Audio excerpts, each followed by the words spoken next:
Assalamualaikum warahmatullahi wabarakatuh. Perkenalkan, nama saya Rifani, NIM 1914030023. Baiklah, di sini saya akan membacakan materi saya, yang mana materinya bagian C, yaitu tentang instrumen, kunci, kelebihan dan kekurangan teknik pengumpulan data. Nah, di sini ada beberapa kelebihan dan kekurangan dari teknik pengumpulan data tersebut.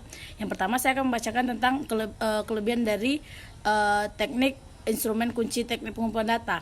Yang pertama yaitu menyediakan lebih banyak konten yang berguna untuk aplikasi praktis. Nah, maksudnya di sini proses penelitian ini kualitatif, mendorong ilmuwan sosial untuk memahami mengapa orang membuat pilihan yang mereka lakukan setiap hari. Nah, yang kedua yaitu menggunakan ukuran sampel yang lebih kecil daripada metode penelitian lainnya.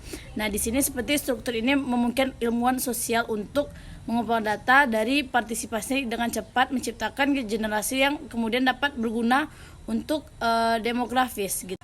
Nah, yang ketiga yaitu menawarkan kesempatan untuk mengembangkan wawasan spesifik. Nah, di sini manusia adalah makhluk yang kompleks gitu kan. Jadi kita tuh cenderung untuk membuat keputusan berdasarkan kemudahan dan kenyamanan kita. Nah, di sini kita juga bergerak untuk maju dengan cara yang nyaman dengan posisi moral atau etika kita. Nah, yang keempat, adapun menjadi proses tanpa akhir. Nah, di sini struktur tersebut memungkinkan untuk memahami mengapa respon emosional berkembang sejak awal gitu. Nah, yang kelima, mengubah pengalaman individu menjadi data yang dapat digunakan.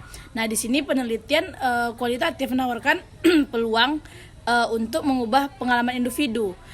Uniknya ini menjadi data yang dapat digunakan dalam berbagai cara gitu. Selanjutnya, yang keenam yaitu menggunakan struktur operasional fluida dan bukan pedoman yang kaku. Nah, di sini penelitian kualitatif bergantung pada kemampuan ilmuwan sosial. Nah, untuk melihat itu tuh dapat mengalami situasi dengan objek. Selanjutnya akan saya bahas itu tentang kekurangan penelitian kualitatif.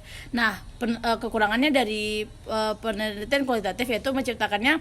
Yang pertama yaitu menciptakan data subjektif. Dan maksud di sini, meskipun ada beberapa manfaat yang perlu dipertimbangkan, ketika menggunakan perspektif pribadi, penelitian dan metode penelitian itu kualitatif akan jadi kualitas subjektif gitu.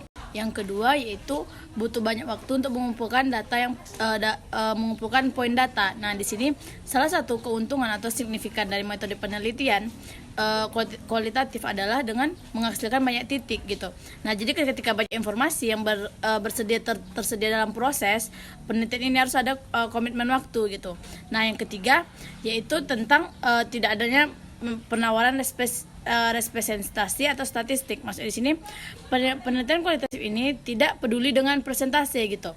Yang keempat, penelitian harus memiliki pengetahuan tentang apa yang mereka ulas. Nah, di sini dalam penelitian kualitatif jika pewawancara tidak terbiasa dengan subjek ataupun yang dengan yang terlibat, maka mereka tidak dapat mengajukan pertanyaan gitu. Nah, yang kelima, penelitian harus dapat mengidentifikasi poin yang tidak tercantum. Di sini harus dapat menghubungkan semua titik ketika mereka mengumpulkan informasi melalui proses kualitatif. Baiklah, mungkin sekian dari penjelasan saya. Salah dan janggal yang saya mohon maaf. Saya akhiri dengan wabillahi wa taufiq wal hidayah. Wassalamualaikum warahmatullahi wabarakatuh.